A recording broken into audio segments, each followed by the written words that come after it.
Our next presentation is by Dr. Mojdeh Delshad.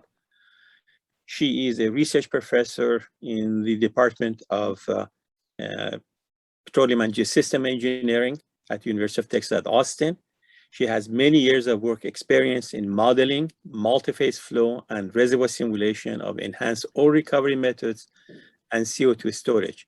She served as both the co-PI and assistant director in the Center for Frontier of Subsurface Energy Security, CFES, funded by the Department of Energy.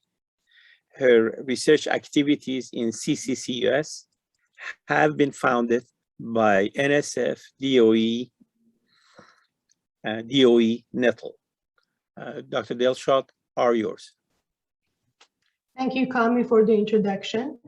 So let me see if I can share the screen.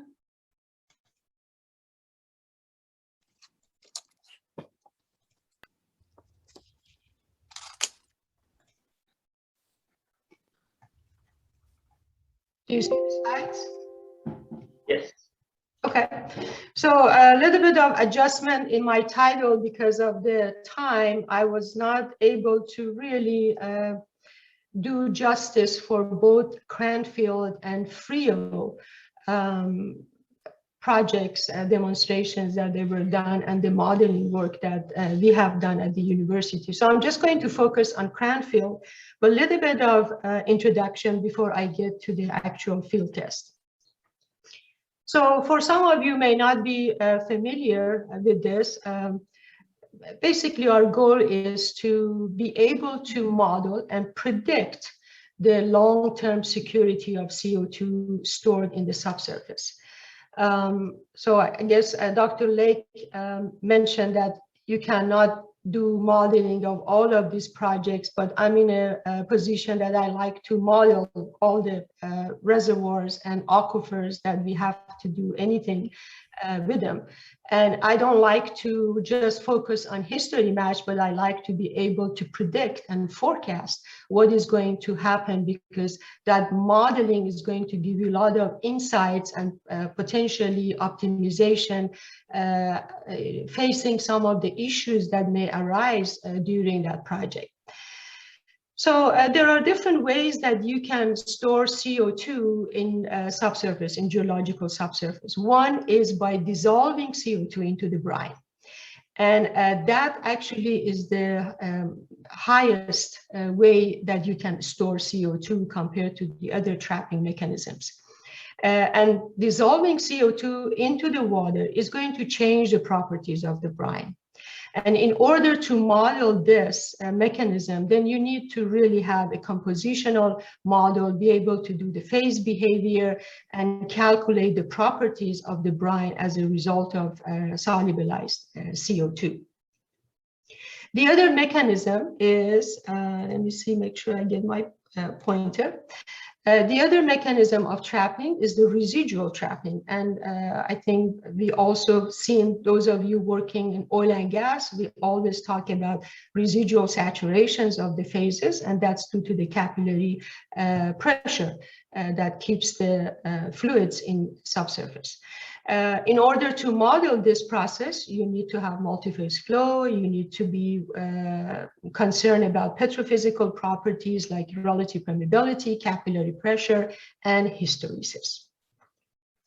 The other trapping mechanism is due to the reaction of CO2, brine, and rock in subsurface. That may cause the alteration of some of the minerals in the reservoir, maybe dissolving some of the minerals. And then as a result, precipitation of new minerals, including some of the CO2. So that is called CO2 mineralization and mineral trapping. That normally may take a longer time to contribute to total trapping.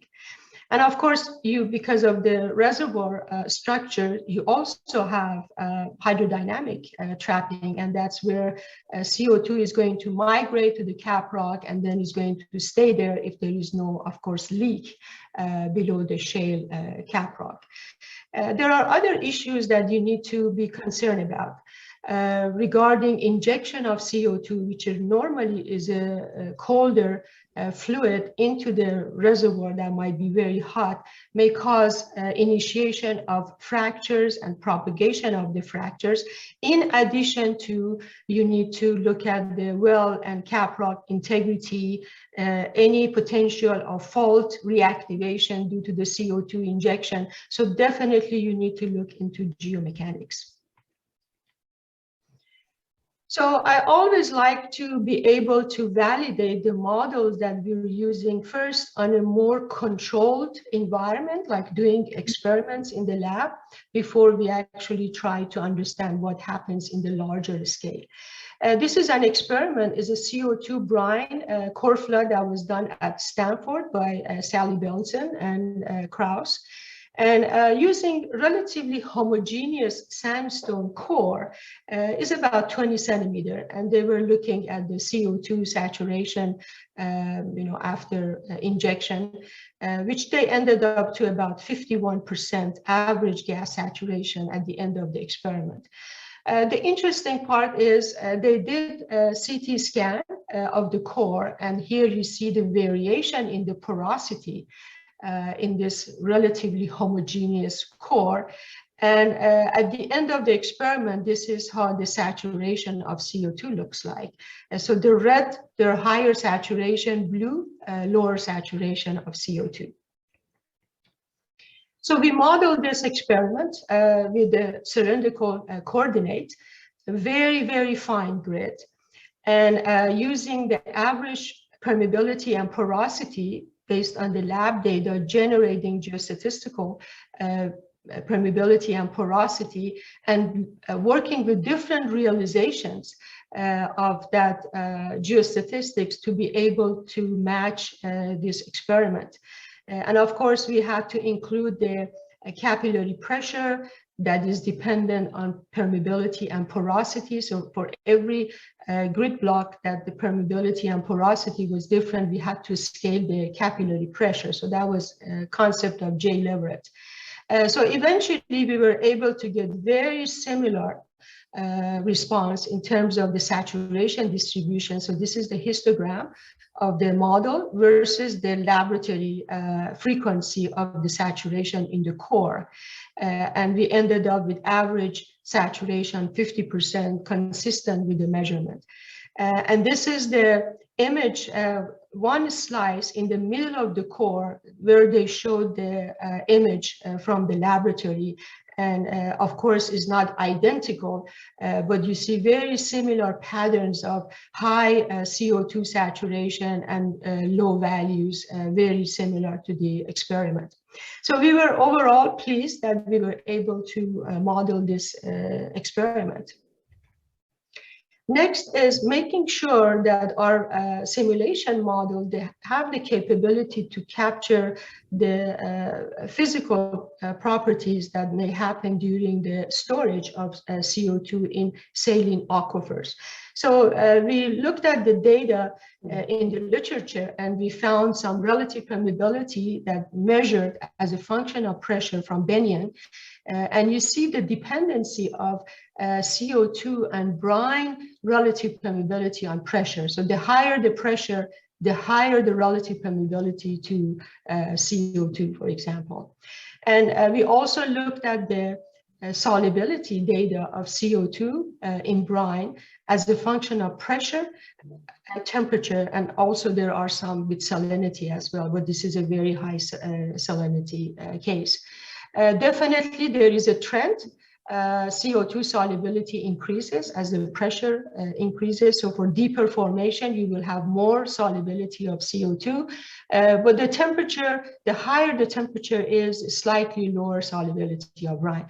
And your model needs to be able to capture all of these properties and be able to calculate solubility more accurately.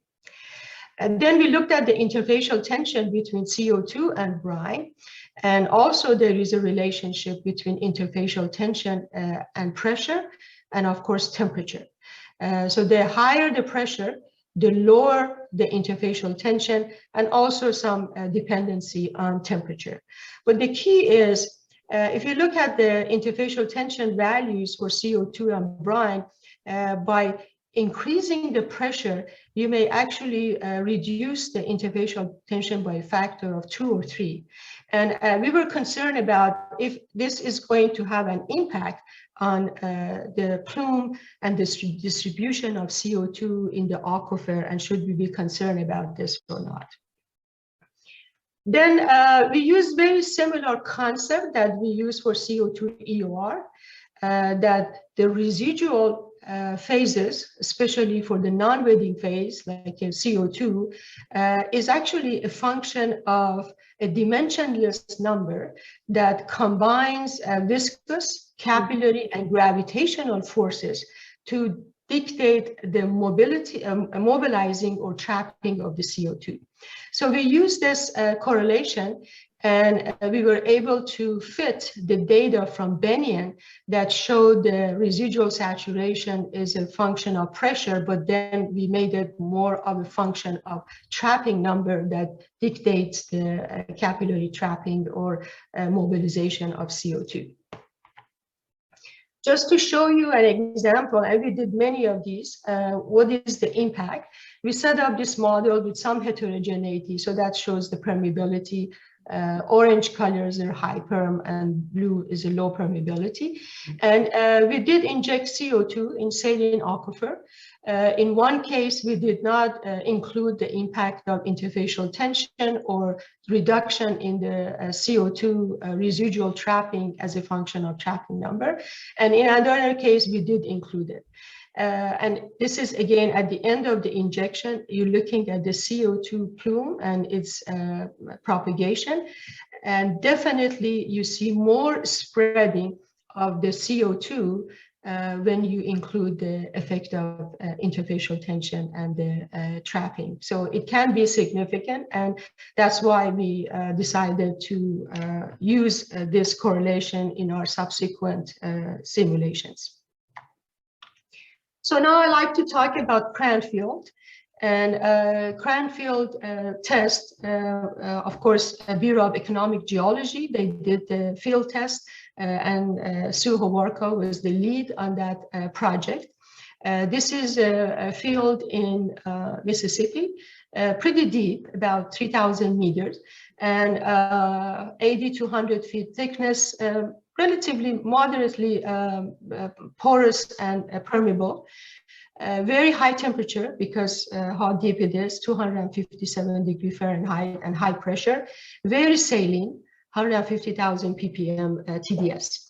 And there are other activities in the field that they were doing CO2 EOR, as Dr. Lake was talking about. And it was a very high injection of CO2, about 1 million metric tons per year, that started in 2008. Here, actually, the area that they were doing the high injection rate, but this smaller area is where the CO2 was injected deeper into the formation in saline aquifer. So it was not EOR, it was mainly a sequestration project. And the activities for the CO2 was the right-hand side of this fault. And there was a question on gas cap. There was a gas cap in this formation. There was one injection well for CO2 sequestration and 2 monitoring or observation wells. And here you see where the wells, they're completed. This is the injection well. And the first observation well was about 200 feet away from the injector. And then the second observation well, 100 feet from the first observation. So there are a lot of measurements, activities going on to understand this project and the results. A lot of monitoring above the zone for CO2 concentration. And the rate of CO2 was about 5 to 10 million standard cubic feet per day.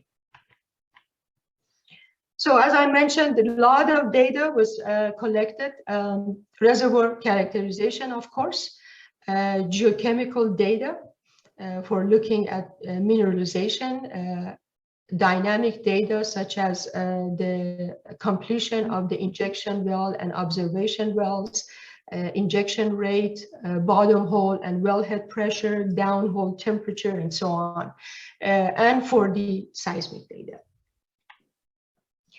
So there was a model with 18 million cells that was generated, a dynamic model for this project.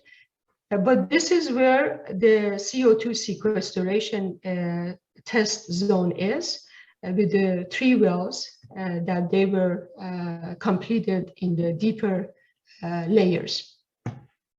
And there are several publications on this test and the numerical modeling as well. Of course, we couldn't afford to run all of our cases with the 18 million cell model. So we try to optimize, try to get rid of some of cells that they were not really contributing, make the model a little bit smaller. We ended up to about 700,000 cell model that we could work with, and running this with the in-house iParse reservoir simulator. This shows the permeability variation in the model and porosity.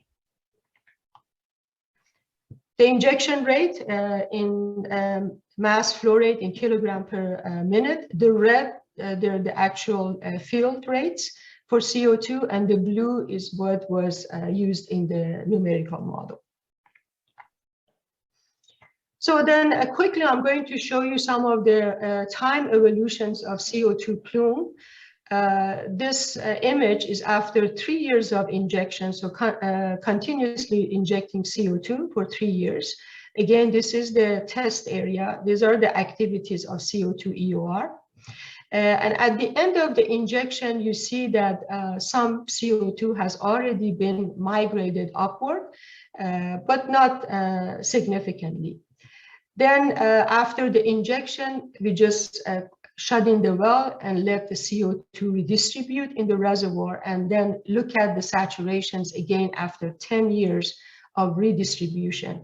And now you see a lot of CO2 has already been migrated to the top of the formation where the fluids were injected. If you look at the cross section through the injection well, this is again after the injection, the CO2 saturation after the end of the injection period. And after 10 years of redistribution, pretty much most of the CO2 has migrated to the top. So definitely you see the gravitational effect and the importance of having a good cap rock with integrity to make sure that it can hold all of that CO2 that is going to be accumulated below the cap rock. Next data we tried to match was the bottom hole pressure in the injector. Again, the red, they're the data from the field in Pascal and as a function of time. The blue is the solid line, is the first simulation that we did without making any modifications in the original model that we received. Initially, we could match the bottom hole pressure pretty well, but then started to have this significant mismatch. And if you notice that mismatch happens when the CO2 injection rate increased significantly in the field. So we made an attempt to understand what is going on and try to match that. And the only way that we were able to observe very similar behavior with the model was assuming that there was some opening near the injection well when CO2 was injected. So we increased the permeability within maybe a few feet of the injection well and given it the higher permeability, and that seems like, fix the problem. And of course, later on, many others, they try to do it in more sophisticated way, and they showed definitely something happened during the higher injection rates. Then we had to also be careful about the grid sizes that we use, because CO2 and brine, they're miscible. You're going to have the reactions going on. So all of those are going to be impacted by the size of the grid that you use and numerical dispersion that you may have. So here I'm just trying to show you the impact of the grid refinement. These are the coarse grid with about 200 feet by 200 feet by 4 feet. So 4 feet is in the Z direction. And looking at the CO2 plume and distribution at the end of the injection, versus we did a very fine grid, extended grid in both directions aerially, and focusing on the area that the CO2 was injected. So now if you compare and zoom in to the CO2 distribution, saturation distribution, you see the differences. When you have very fine grid and very little numerical dispersion, you see that you have more spreading, very different saturation distribution versus a coarse grid model. So at the end, we look at the contribution of each of the trapping mechanisms. For here, we just looked at 3 years of injection and 17 years of redistribution. So total of 20 years modeling, showing how much CO2 is trapped in different ways as a function of time. Mineral trapping within this time period was very minor, and actually Cranfield was not a very reactive rock, only some dissolution of calcite and a little bit of mineralization of CO2. This is the residual trapping, so this is the capillary trapping. And the orange is the solubility trapping. So again, you see almost 4 times more trapping due to the solubility than the residual trapping. And what is remaining, we call it mobile, but it's actually going to stay below the cap rock, wherever you have. So that's more like the hydrodynamic trapping. Then just very quickly, I like to show you another numerical exercise we did here, because we were concerned about if there is a possibility of leak, what is going to happen and how far that CO2 is going to migrate. So we made this very large model. It's almost about 1,000 meters in terms of the thickness, and looked at series of aquifer with similar properties as Cranfield in terms of permeability and porosity, and then shale. So we have a series of sandstone aquifer and shale going all the way to the surface, having 4 injection wells for CO2 that was placed in the first aquifer, the deeper aquifer here. And if there is no leak, and we do look at saturation of CO2 after 5 years of injection, you see all of it is confined within the first aquifers, stays below the first cap rock. After 5 years of redistribution, so you shut in, again, it's just going to spread below the cap rock. Now, purposely, we added 3 leaking points that are going all the way to the surface. So these are the points that we give higher permeabilities to represent the leak. And now the CO2 saturation after 1 year of injection is shown here. And then if you inject for 6 years, you start seeing some CO2 that is moving upward and accumulating below the last cap rock. So there might be, but it's not as significant as what initially we thought it would be. So in summary, modeling geological carbon storage requires coupling of multi-phase flow, compositional, geochemistry, thermal, and geomechanics. It's important to have a computational environment that allow for easy incorporation of different physical models, as well as the ability to apply high performance computing power to run large fine grid models and large temporal scale. Like, sometimes you want to look at over 100 years, maybe 1,000 years.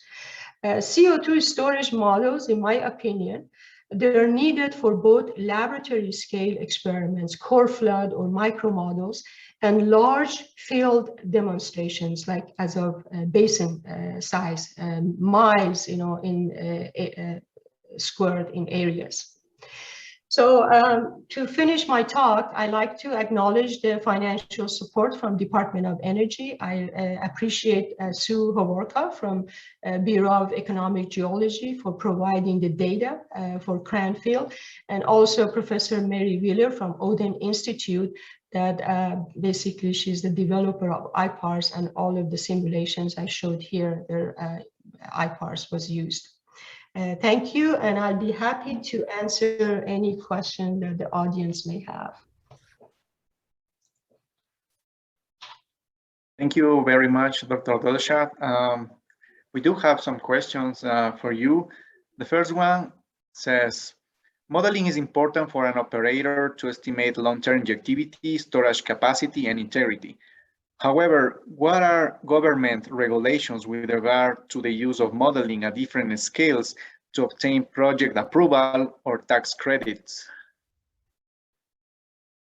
Well, I don't know. I think we're at that point that it's not like EPA. I've been involved in some projects with EPA that before you go to the field, you have to demonstrate the feasibility. There are no issues of the leakage, environmental impact. And the way we did it was with modeling.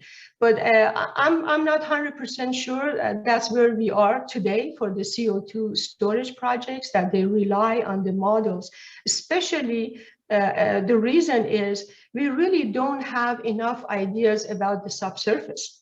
As Dr. Duncan mentioned, we don't have so many wells drilled as we do in oil and gas fields that we understand the subsurface. So any modeling that you do is going to be looking at a lot of different, uncertainties, and so that may become too expensive. And again, I don't think so. Maybe Dr. Duncan or Peter or somebody else can comment on this, that if it's a requirement today or not. All right.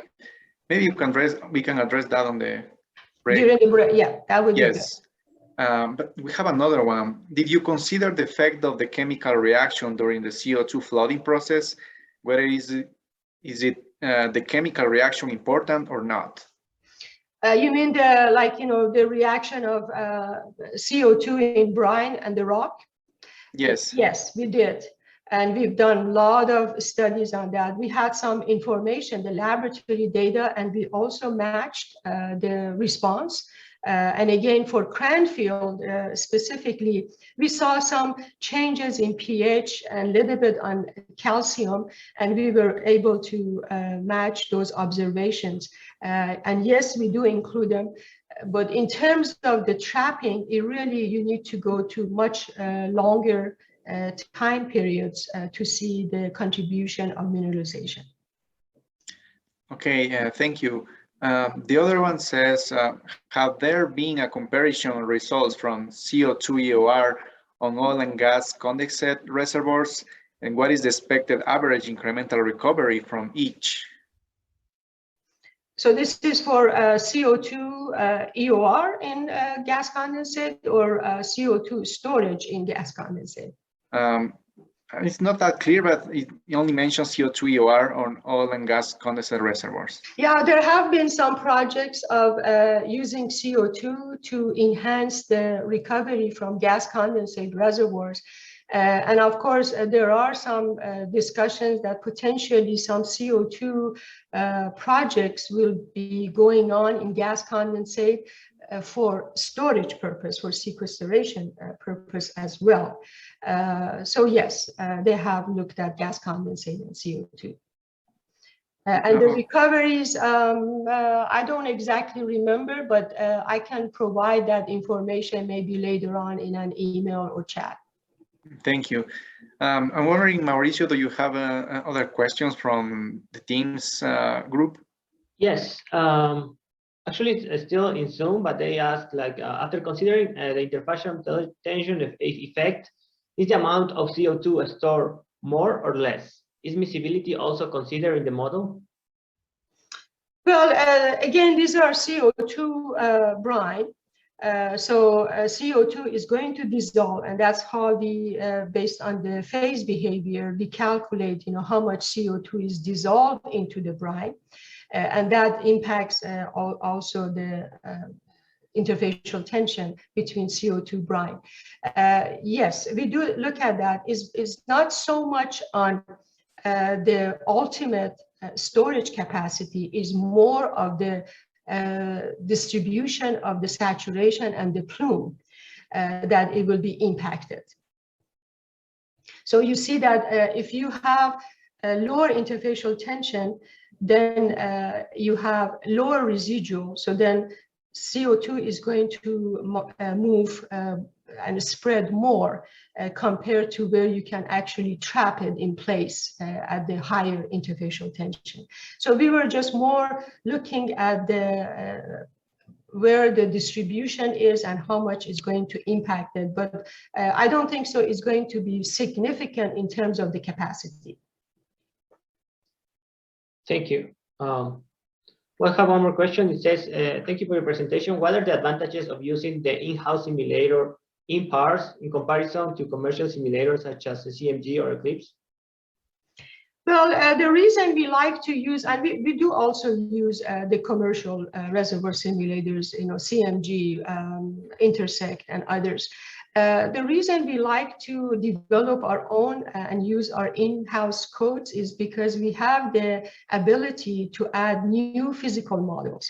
And that's exactly what we did here. We looked at the correlations for the solubility of CO2 as a function of temperature, salinity. We could modify those, enhance them. We implemented this trapping effect that includes the effect of gravitational forces, buoyancy of CO2 that does not exist in any of the commercial codes today. And other models that we would like to implement that it's more difficult when you have to deal with the commercial simulators. Okay, one more, maybe one of the last. Thank you for the nice presentation. There are two monitoring wells in Cranfield. Can you comment what are the monitoring techniques and what they monitor? Well, they do a lot of measurements, taking samples and see, the concentration of CO2. And again, this is something maybe I can bring up during the break because there are a lot of data collection during this test, and I can mention some of them during the break. All right, we really want to thank you, Dr. Delshad, for your presentation. I think due to time limitation, we will finish the Q&A session, and we will start the break time. We have a lot of questions also that we will try to answer at this moment. So